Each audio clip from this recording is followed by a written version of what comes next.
If your GE profile PDT785SYNFS Dishwasher shows the 888 error code on the display, it usually indicates the control panel has entered a diagnostic or test mode. This can happen after a power interruption, accidental button combination, or a brief control board glitch. While the code may look alarming, it typically doesn't mean the dishwasher is damaged. In most cases, exiting diagnostic mode or resetting the control system restores normal operation within a few minutes. Try these.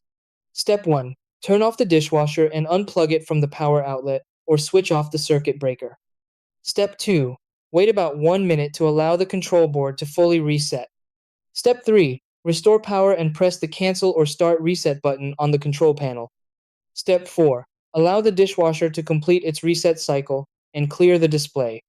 Step 5. Start a short wash cycle to confirm the 888 code has disappeared and the dishwasher operates normally.